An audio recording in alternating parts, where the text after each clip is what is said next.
Good morning, welcome to Gupta commerce classes. One day one chapter scheme में आपका स्वागत है। आज हम 11th डे में प्रवेश कर रहे हैं, बिजनेस स्टडी BS।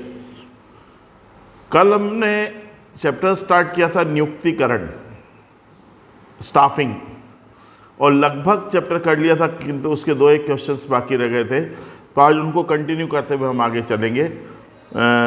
आज का प्रश्न लिखिए आप।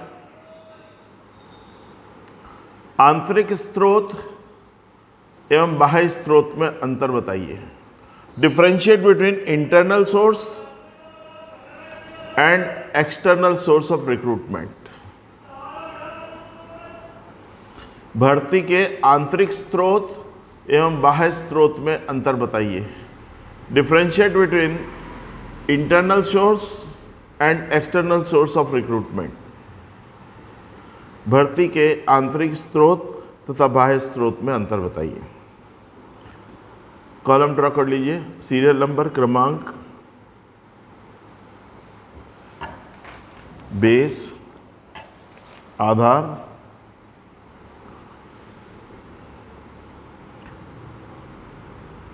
Internal source and external source. आंतरिक स्रोत, बाह्य स्रोत।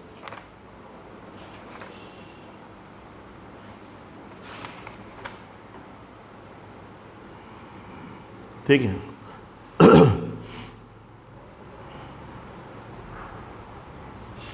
पहला, स्कोप, या पहला अर्थ लिख लो, meaning.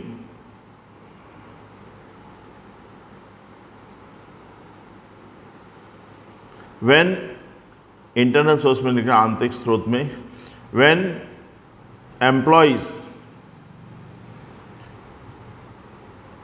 are recruited from the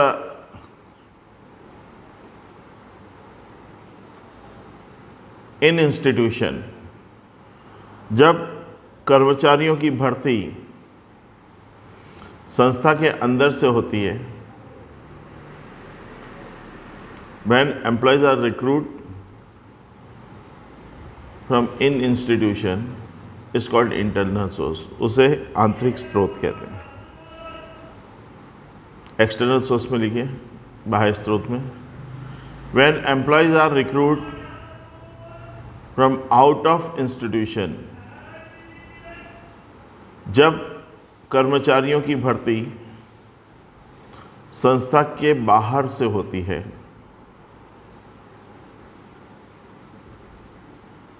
is called external source, उसे बाह्य स्रोत कहते हैं। मीनिंग। सेकेंड, स्कोप, क्षेत्र।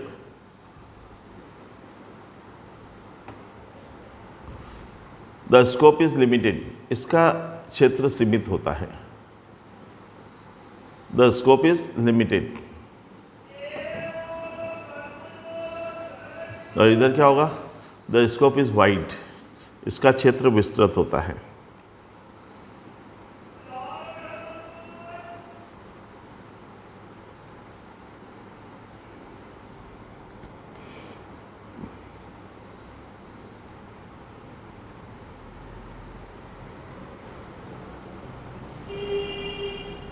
फ्रीडम, स्वतंत्रता या चयन की स्वतंत्रता। फ्रीडम ऑफ सिलेक्शन, चयन की स्वतंत्रता।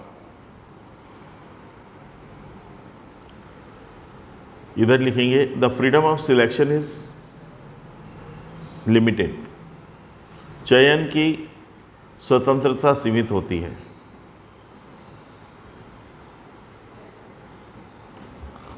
The freedom of selection is limited, चयन की स्वतंत्रता सीमित होती है। और इधर लिखिए, चयन की स्वतंत्रता व्यापक होती है। The freedom of selection is wide.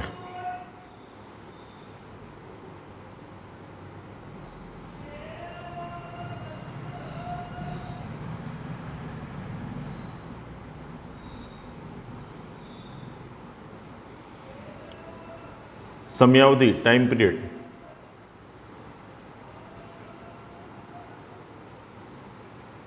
It is short time process, यह अल्पकालीन प्रक्रिया है।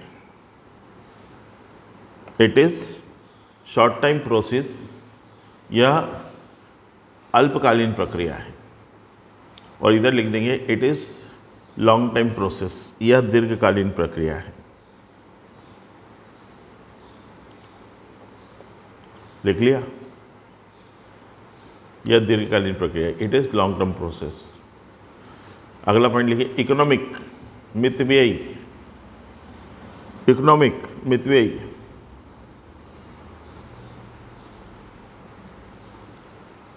मितव्ययी मतलब लेस एक्सपेंसिव, कम खर्चीली। It is a economic process, यह कम खर्चीली प्रक्रिया, यह मितव्ययी प्रक्रिया है।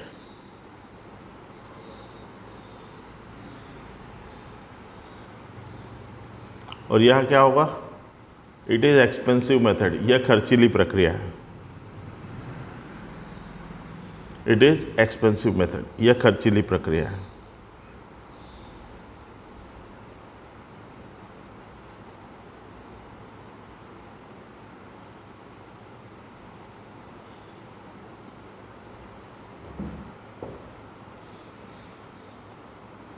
ट्रेनिंग,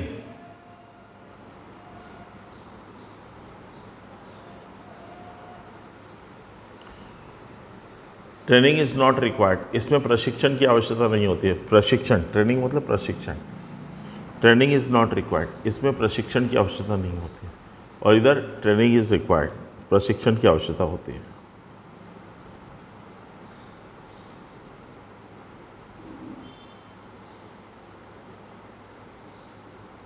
ठीक है, ये था हमारा आंतरिक और बाह्य स्रोत में अंतर, differentiate between internal and external source of recruitment.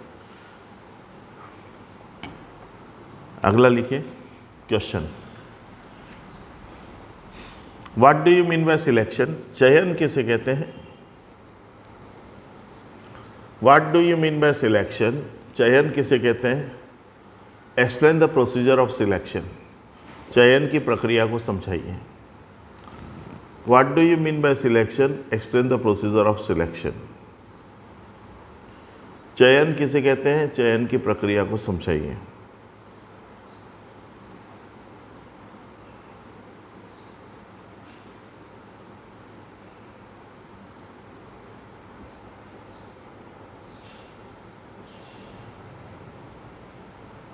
चयन किसे कहते हैं, इसकी प्रक्रिया को समझाइए।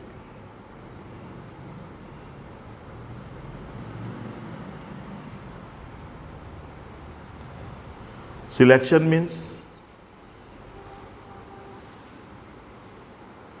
चयन का आशय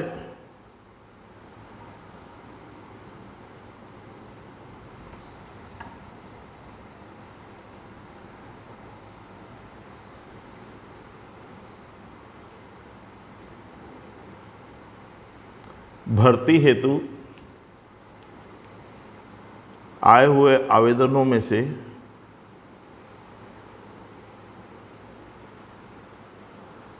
साक्षात्कार लेकर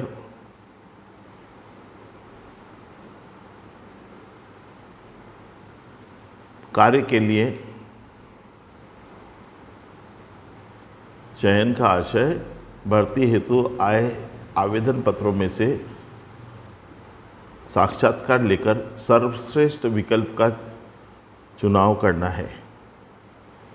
सर्वश्रेष्ठ विकल्प का नियुक्ति के लिए चुनाव करना है। Selection means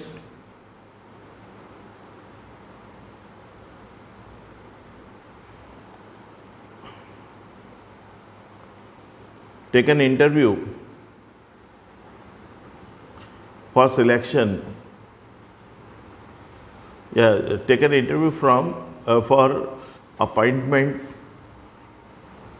of an employee from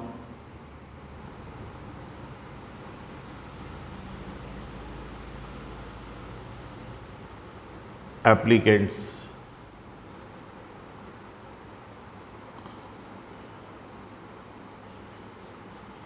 who are applied for the job.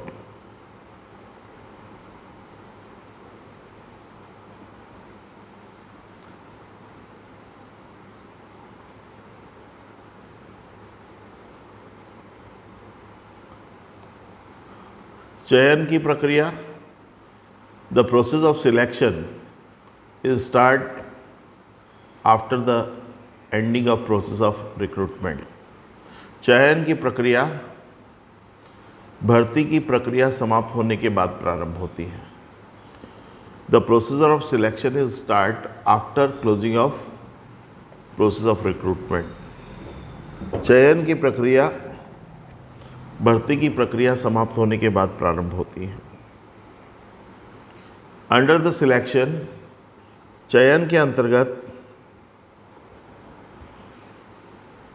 Written examination, लिखित परीक्षा, इंटरव्यू, साक्षात्कार,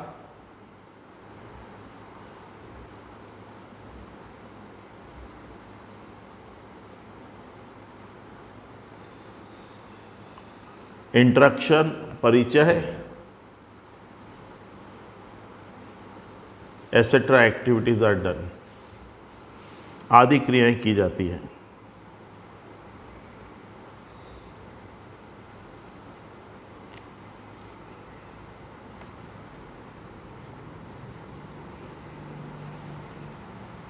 पैराग्राफ चेंज करके लिखेंगे. इन अदर वर्ड्स, अन्य शब्दों में,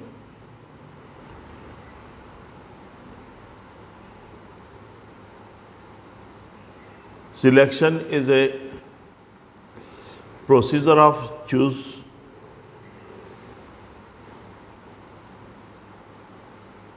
best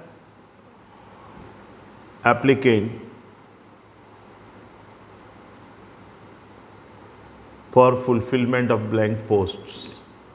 For fulfillment of blank post. अन्य शब्दों में, रिक्त पदों को भरने के लिए, रिक्त पदों को भरने के लिए सर्वश्रेष्ठ प्रत्याशी को चुनना. रिक्त पदों को भरने के लिए सर्वश्रेष्ठ प्रत्याशी को चुनना ही चयन कहलाता है.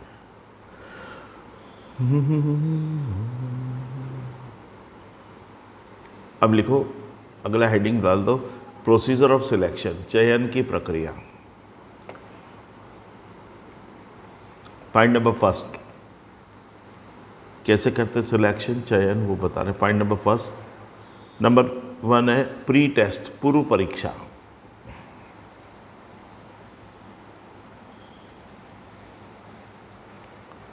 If the number of applicants, यदि आवेदकों की संख्या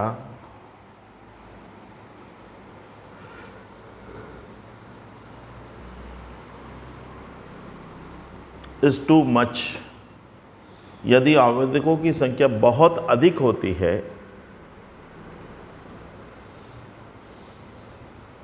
if the number of applicants are too much, यदि आवेदकों की संख्या बहुत अधिक होती है, तो ऐसी दशा में, in this condition, pre test is conducted. ऐसी दशा में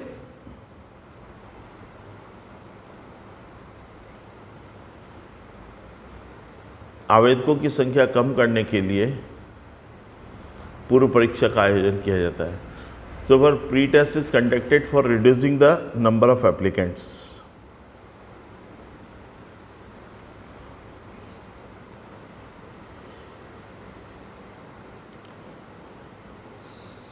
जैसे for example PET, PMT, PSC, PET, PMT, PSC, UPSC etcetera आदि. यूपीएससी के आगे प्री लगा दो, पीएससी के भाई प्री पीएससी, प्री यूपीएससी. ठीक है, प्री टेस्ट हो जाता है number 1. Number 2,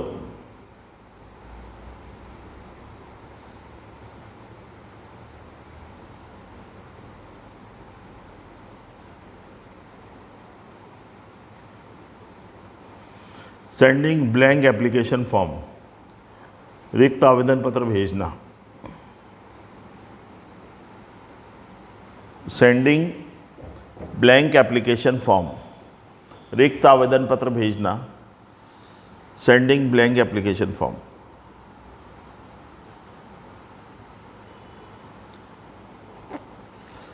When the applicant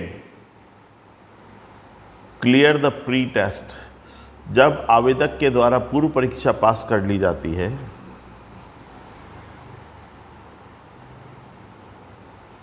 when applicant clear the pre-test, जब आवेदक के द्वारा पूर्व परीक्षा पास कर ली जाती है, then a printed application form,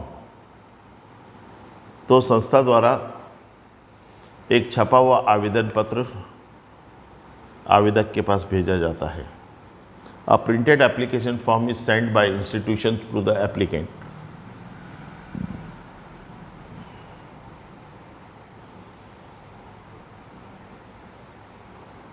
एक छपा हुआ आवेदन पत्र संस्था द्वारा आवेदक के पास भेजा जाता है। A printed application form is sent by institution to the applicant. The main object of it is, इसका मुख्य उद्देश्य to find the correct information about, इसका मुख्य उद्देश्य आवेदक से उसकी शैक्षणिक योग्यता, to find the correct information about educational qualification, शैक्षणिक योग्यता, अनुभव, एक्सपीरियंस, संदर्भ, रेफरेंस, किसके माध्यम से आए, रेफरेंस, संदर्भ, इंटरेस्ट, अभिरुचि,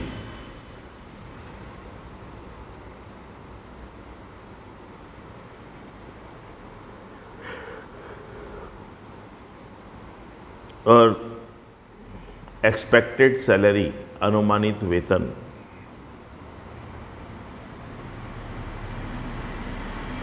आदि की जानकारी प्राप्त करना होता है। Expected salary. ठीक, अगला पॉइंट देखिए, थर्ड, चेकिंग ऑफ एप्लीकेशन, आवेदन पत्र की जांच। इसको स्क्रूटनिक बोलते हैं। स्क्रूटनिक मतलब checking. Checking of application form, आवेदन पत्र की जांच।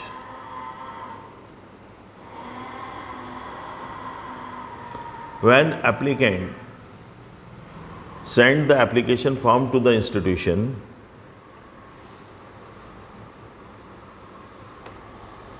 when applicant send application form to the institution, जब आवेदक के द्वारा आवेदन पत्र संस्था को भेजा जाता है, then तो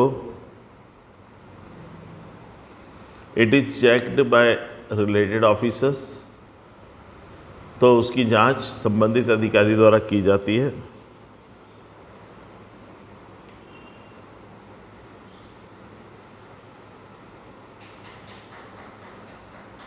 नेक्स्ट पॉइंट, चौथा, मेन टेस्ट, मुख्य परीक्षा।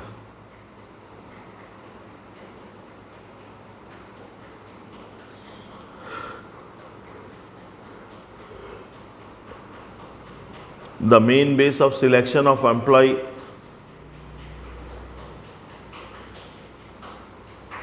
ये applicant, the main base of selection of applicant is main test। प्रत्याशी के चयन का आधार मुख्य परीक्षा ही होता है।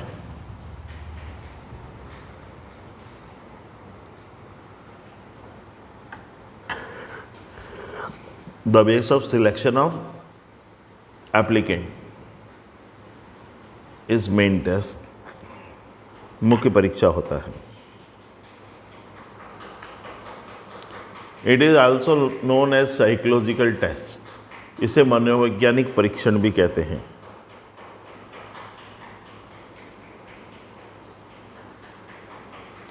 It is in written form, यह लिखित रूप में होती है।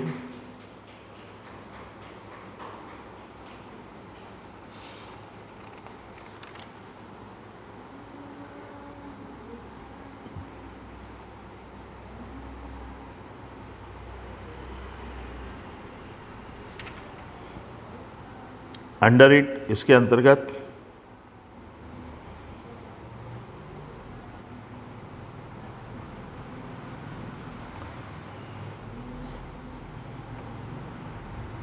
क्वालिफिकेशन टेस्ट, योग्यता जांच,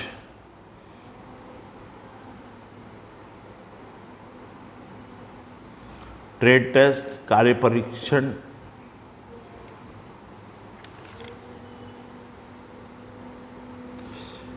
अभिरुचि परीक्षण, इंटरेस्ट टेस्ट,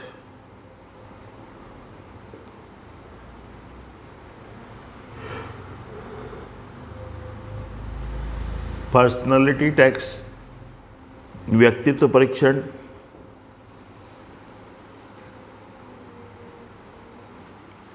इंटेलिजेंसी टेस्ट, बुद्धि परीक्षण,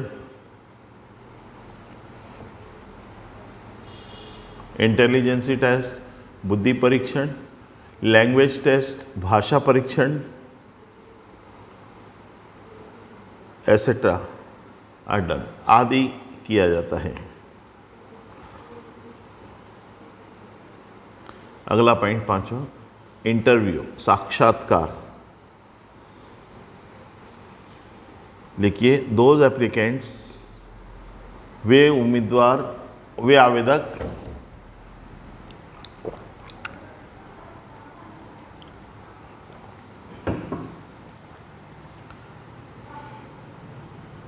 who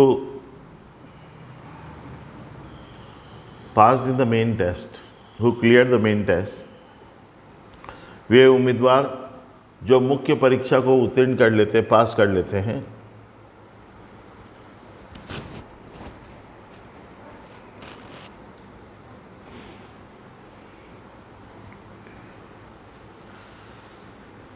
letter for interview is send to them, उन्हें साक्षात्कार के लिए पत्र भेजा जाता है। अंडर द इंटरव्यू, उन्हें साक्षात्कार के लिए पत्र भेजा जाता है। साक्षात्कार में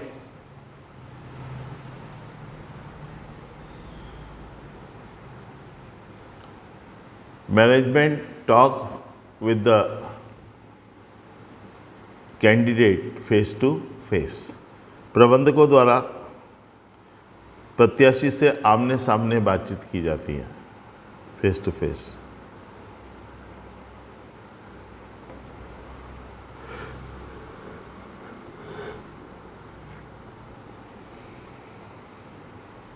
it is done between selectors and applicant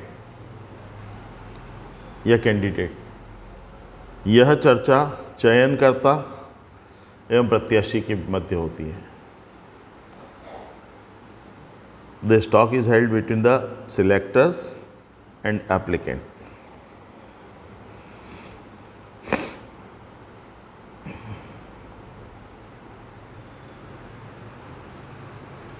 ठीक है, अब अगला आ जाता है मेडिकल एग्जामिनेशन, मेडिकल टेस्ट, स्वास्थ्य परीक्षण।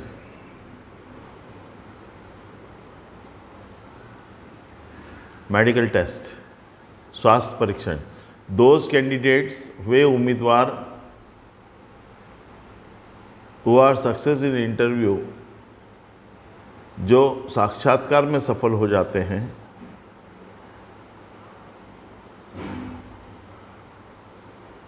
Medical test is done for them, तो उनका चिकित्सकीय परीक्षण होता है।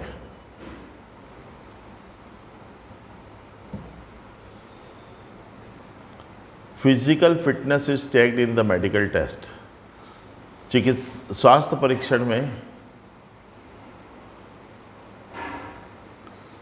शारीरिक रूप से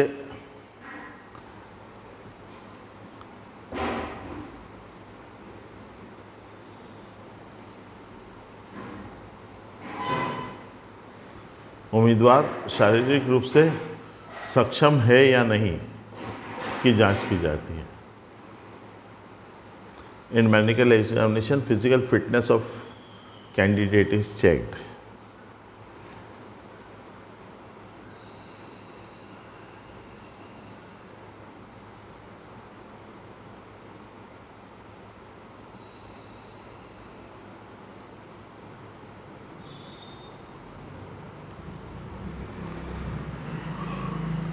संदर्भ परीक्षा, रेफरेंस चेक, ये नहीं भी लिखेंगे तो चलेगा, पर लिख लो संदर्भ परीक्षा, रेफरेंस चेक,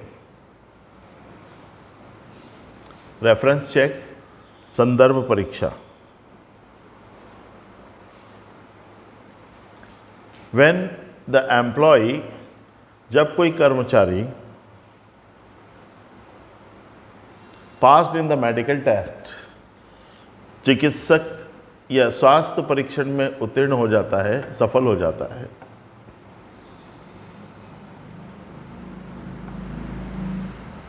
देन इंस्टीट्यूशन, तो संस्था द्वारा calls two names for reference from the candidates, संस्था द्वारा उम्मीदवार से calls two names for reference from the candidate, संस्था द्वारा उम्मीदवार से संदर्भ हेतु दो व्यक्तियों के नाम पते मंगाए जाते हैं। Name and address of two persons are calls for reference from the applicants या candidate।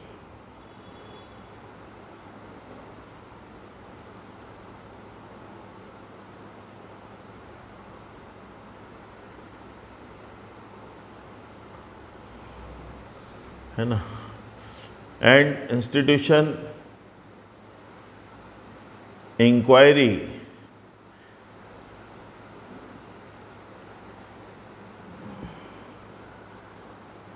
and institution inquiry about the behavior of candidate from reference, संस्था द्वारा संदर्भ से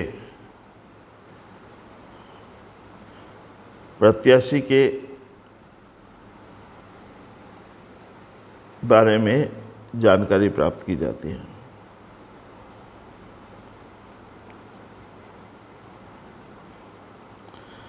फिर है सिलेक्शन, चयन। सिलेक्शन इज द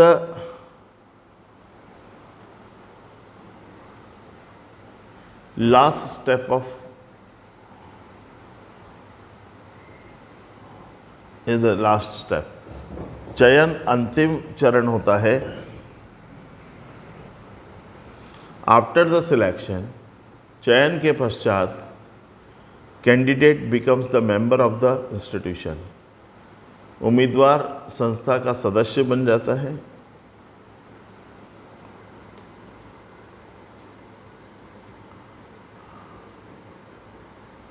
संस्था का सदस्य बन जाता है। फिर अगला पॉइंट आता है अपॉइंटमेंट लेटर, नियुक्ति पत्र। अपॉइंटमेंट लेटर, नियुक्ति पत्र। After the selection of candidate, उम्मीदवार के चयन के पश्चात, after the selection of candidate, उम्मीदवार के चयन के पश्चात, after the selection of candidate, उम्मीदवार के चयन के पश्चात, appointment letter is sent to him for joining the job. उम्मीदवार के चयन के पश्चात नियुक्तिकर्ता द्वारा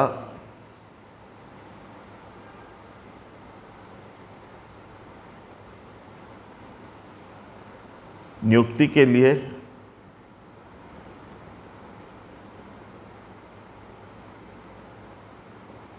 नियुक्ति पत्र भेजा जाता है। इन विच, जिसमें नेम ऑफ पोस्ट, पद का नाम, प्लेस ऑफ वर्किंग, कार्य का स्थान, डेट, दिनांक, डेट ऑफ ज्वाइनिंग, नियुक्ति दिनांक, रेम्यूनरेशन, पारिश्रमिक,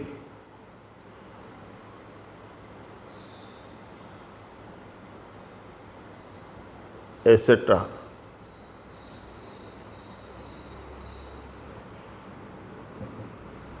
आदि शर्तों का उल्लेख किया जाता है। Etcetera conditions are mentions. और लास्ट है उसके बाद में प्लेसमेंट एंड इंडक्शन, प्लेसमेंट तथा परिचय, प्लेसमेंट एंड इंडक्शन।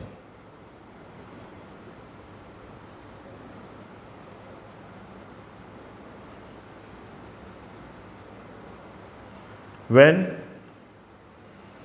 applicant या candidate join the job, जब कर्मचारी के द्वारा नौकरी प्रारंभ की जाती है, दैट इज कॉल्ड प्लेसमेंट, उसे प्लेसमेंट कहते हैं। And introduction with the remaining employees of the institution are done, तथा नए सदस्य का संस्था के अन्य सदस्यों से परिचय कराया जाता है।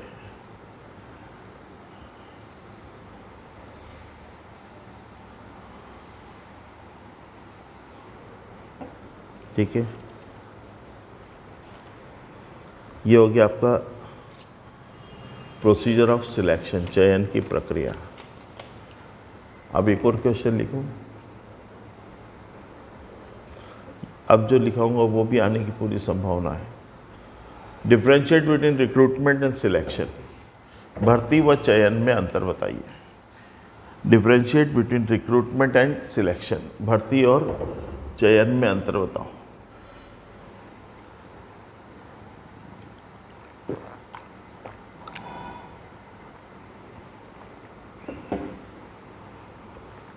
कॉलम ड्रॉ कर लीजिए। Differentiate between recruitment and selection, भर्ती और चयन में अंतर बताओ।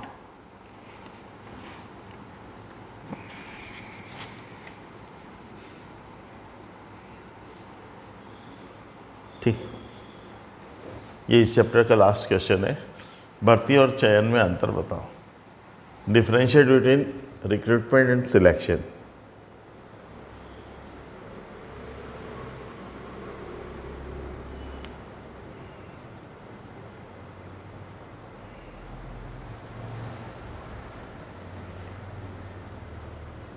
पॉइंट नंबर 4, कॉलम खींच लिए। सीरियल नंबर, क्रमांक, बेस, आधार, रिक्रूटमेंट, भर्ती, सिलेक्शन, चयन। फर्स्ट लिखिए मीनिंग, अर्थ।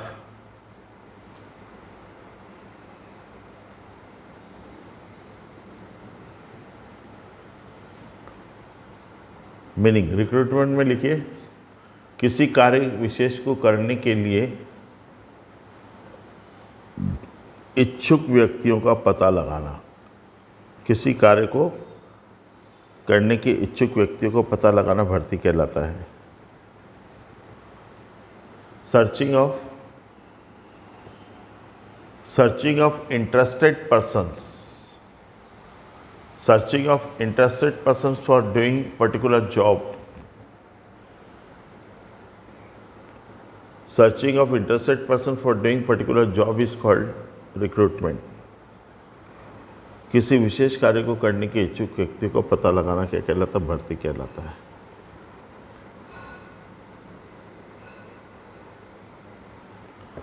सिलेक्शन में क्या होता है? चयन में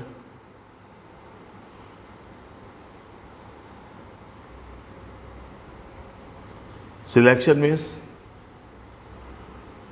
the choosing of best candidate,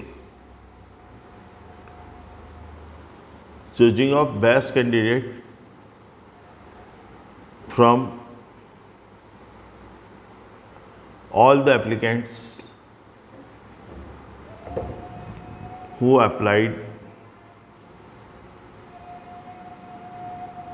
for job। चयन से आशय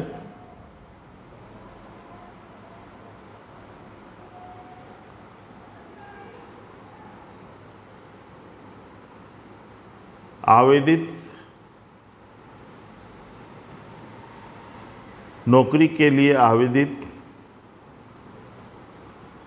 व्यक्तियों में से सर्वश्रेष्ठ व्यक्ति का चुनाव करना, choosing of best person, best applicants from applicants for job is called selection.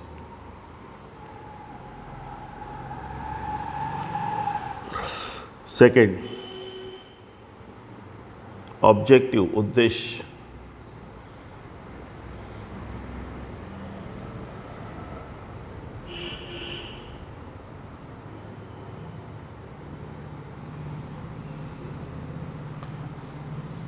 इसका उद्देश्य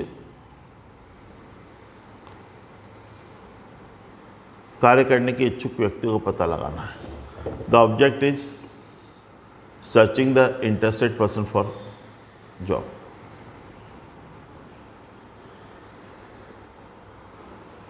there main object is to searching of interested person for job. कार्य के लिए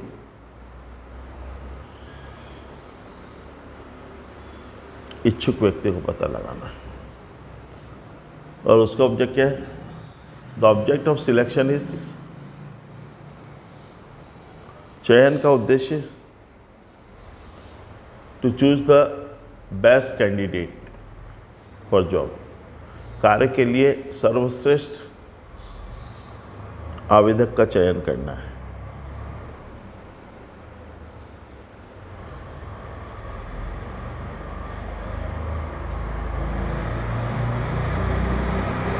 अगला पॉइंट, सीक्वेंस, क्रम।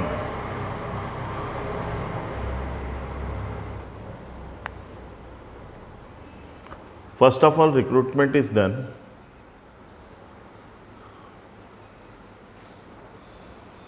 सर्वप्रथम भर्ती की प्रक्रिया की जाती है। First of all recruitment is done, selection is done after recruitment.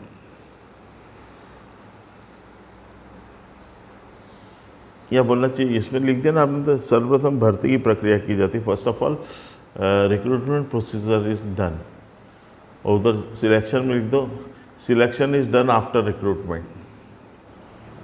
चयन की प्रक्रिया भर्ती के बाद शुरू की जाती है।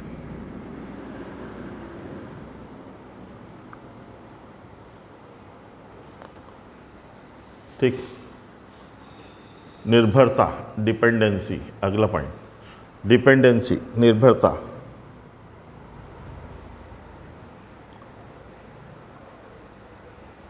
Recruitment is not depend on selection. भर्ती चयन पर निर्भर नहीं होती। Recruitment is not depend on selection.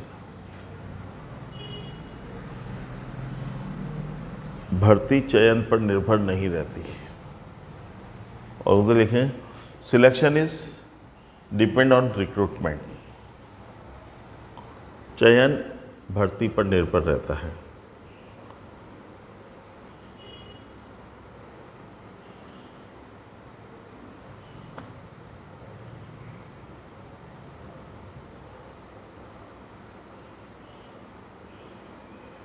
संख्या, आवेदकों की संख्या, नंबर ऑफ एप्लीकेंट्स। आवेदकों की संख्या, number of applicants. Large number of applicants, इसमें आवेदकों की संख्या अधिक होती है भर्ती में। लार्ज नंबर ऑफ एप्लीकेंट्स, इसमें आवेदकों की संख्या अधिक होती है। और वहाँ पर लेस नंबर ऑफ एप्लीकेंट्स, इसमें आवेदकों की संख्या कम होती है।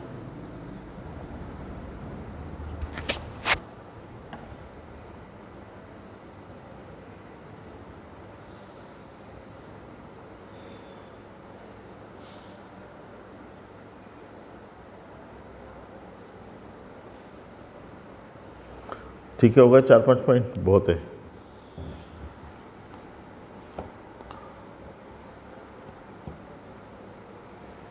एक और लिख लो भले, प्रेजेंट ऑब्लिक पास्ट, ये प्रेजेंट ऑब्लिक फ्यूचर। वर्तमान ऑब्लिक भविष्य। इसमें लिखना आप रिक्रूटमेंट में, भर्ती में लिखना, भर्ती भविष्य के लिए की जाती है। Recruitment is done for future. Recruitment is always done for future. भर्ती भविष्य के लिए की जाती है। And selection is done for present. चयन वर्तमान के लिए किया जाता है। Selection is done for present.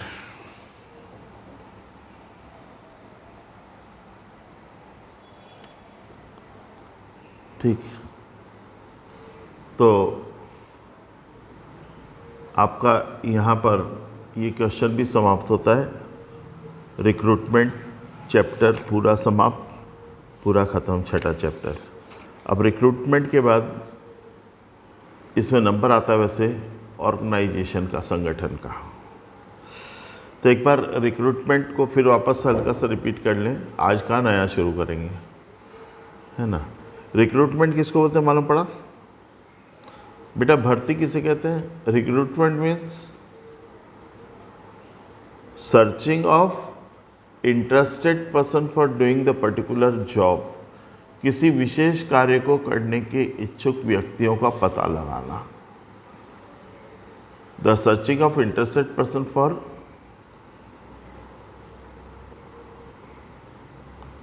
Particular job is called recruitment. किसी कार्य विशेष के लिए व्यक्तियों का पता लगाना, इच्छुक व्यक्तियों का पता लगाना भर्ती कहलाता है ना। There are two sources of recruitment. भर्ती के दो स्रोत होते हैं, इंटरनल एंड एक्सटर्नल। आंतरिक स्रोत और बाह्य स्रोत। इंटरनल सोर्स में क्या आता है मैंने आपको बताया। आंतरिक स्रोत में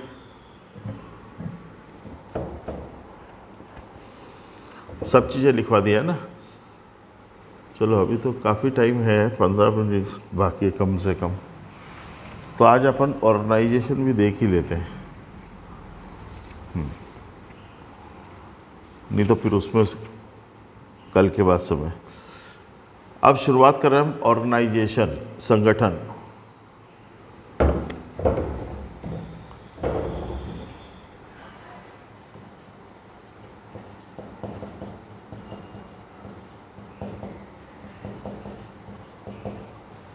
organisation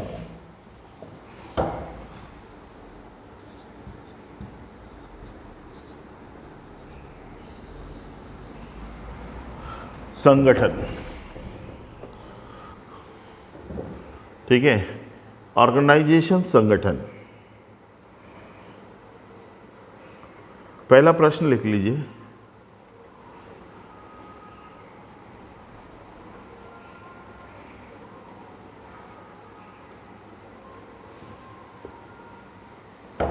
what do you mean by organisation?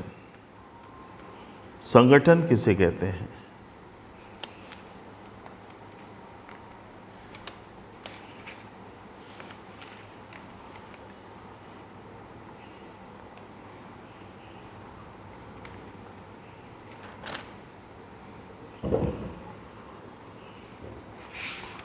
What do you mean by organisation? संगठन किसे कहते हैं?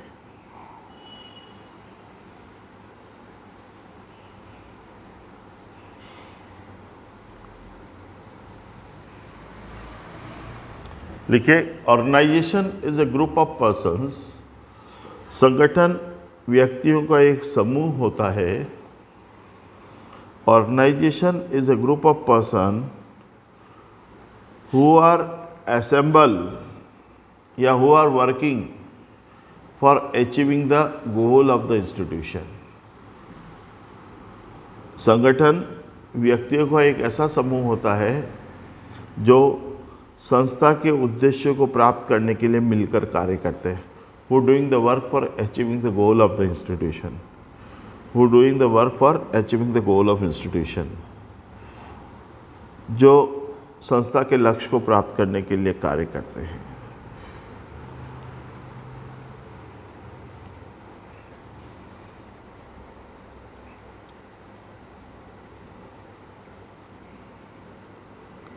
ठीक है ना। पैराग्राफ चेंज करके लिखो। Organisation is a group of people, संगठन पूर्णतः व्यक्तियों का एक समूह है, इन्वर्टेड कॉमा में। Organisation is a group of people who are cooperating under the direction of leader, who are cooperating under the direction of leader। बेटा संगठन पूर्णतः व्यक्तियों का एक समूह है जो एक नेता के निर्देशन में, who are cooperating under the direction of a leader, जो एक नेता के निर्देशन में सामान्य उद्देश्य की पूर्ति के लिए सहयोग प्रदान करता है। सामान्य उद्देश्य की पूर्ति के लिए सहयोग प्रदान करता है। Organisation is a group of people who are cooperating under the direction of a leader for the fulfillment of a common objective। fulfillment of a common objective।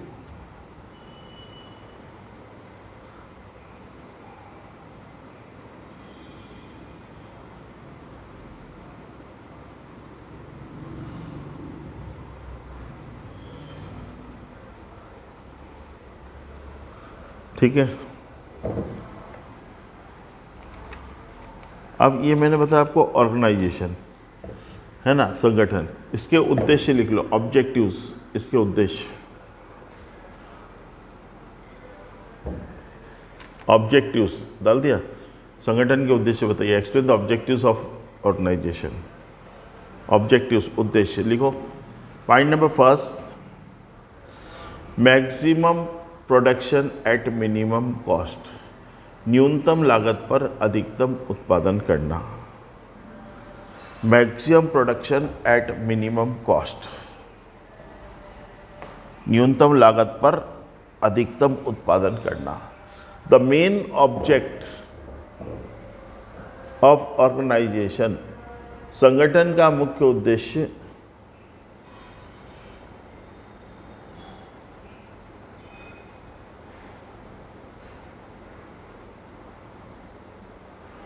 To maximise the production at minimum cost. संगठन का मुख्य उद्देश्य न्यूनतम लागत पर अधिकतम उत्पादन करना होता है।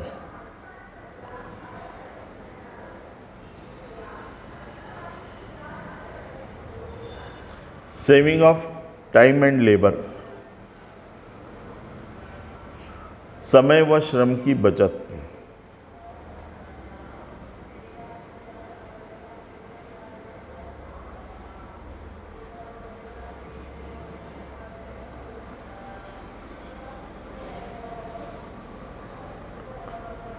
समय व श्रम की बचत, saving of time and labour.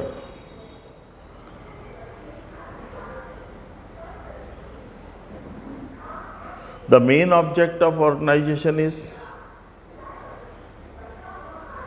संगठन का मुख्य उद्देश्य to adopt such type of method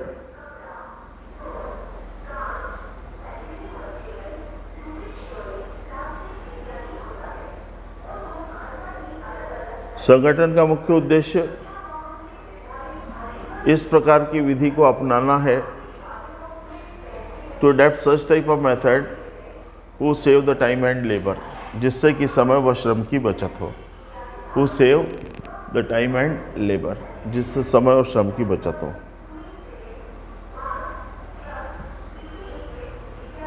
अगला point, good relation between labour and capital, श्रम व पूंजी के मध्य मधुर संबंध। Good relation between land and labour and capital, श्रम व पूंजी के मध्य मधुर संबंध।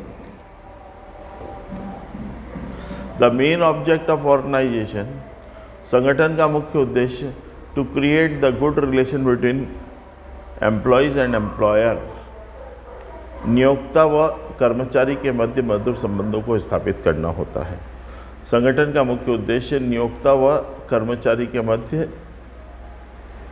विशेष संबंधों को स्थापित करना होता है।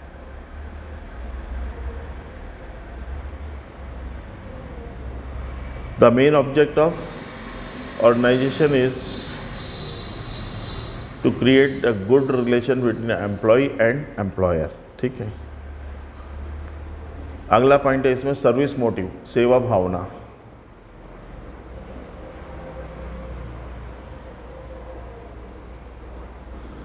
The main object of organisation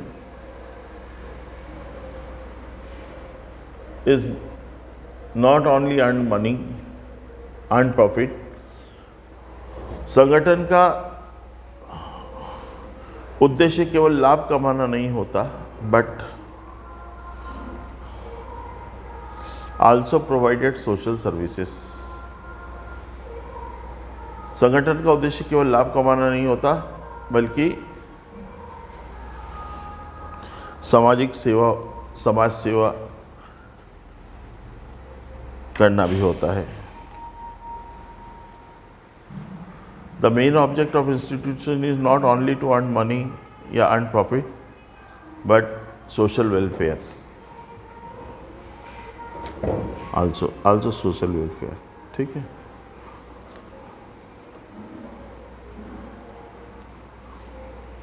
ये मैंने आपको इसके ऑब्जेक्टिव्स बताए हैं, उद्देश्य बताए हैं, है ना? किसके? ऑर्गेनाइजेशन के। ऑब्जेक्टिव्स ऑफ ऑर्गेनाइजेशन, संगठन के उद्देश्य। अच्छा चैप्टर है।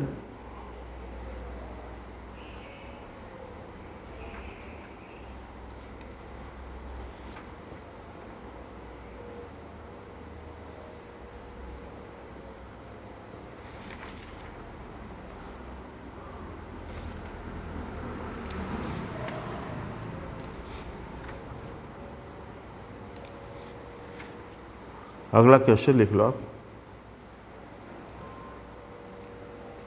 औपचारिक तथा अनौपचारिक संगठन किसे कहते हैं? What do you mean by formal and informal organisation? औपचारिक तथा अनौपचारिक संगठन किसे कहते हैं? What do you mean by formal and informal organisation? ये हम आपको कराएंगे कल, है ना? एक तरह से कल से शुरू करना था चैप्टर, पर आज वक्त था तो मैंने कहा थोड़ा सा तो आज करा ही दो, जिससे कि कल अपन एक दिन में पूरा चैप्टर आसानी से कर लेंगे, है ना? तो एक तो बेटा आप लोग नोट्स बना रहे होंगे, डेली इसे पढ़ें, अच्छी तरीके से याद करते रहिए, है ना? डेली पढ़ने से, केवल पढ़ के कॉपी रख दोगे, ये बहुत ज़्यादा पेजेस भरे नहीं होंगे अभी तक, और पूरे कोर्स होने तक मुश्किल से 50-60 पेज भरेंगे, और 60 पेज तो हम आराम से 1 से 1.5 घंटे में पढ़ सकते हैं। तो 1.5 घंटे में पूरी किताब का रिवीजन हो जाता है आपका, है ना? और अगर आपने ऐसा रिवीजन डेली कर लिया तो 8 दिन के अंदर आप इसके विद्वान बन जाएंगे, सारी चीज़ आपको ओरल याद हो जाएगी, है ना? इसीलिए अपन ने इसको नाम दिया BS चालीसा, व्यवसाय चालीसा, है ना? जैसे हनुमान चालीसा होती ना, वैसे BS चालीसा बना दो। सब चीज़ मुँह जबानी याद होनी चाहिए आपको, ओरल। ठीक है। तो कल शुरुआत करेंगे हम फॉर्मल एंड इनफॉर्मल ऑर्गेनाइजेशन से, औपचारिक और अनौपचारिक संगठन से। आज का क्लास हम यहीं समाप्त करते हैं। आज के लिए आज्ञा दीजिए। खुदा हाफिज़।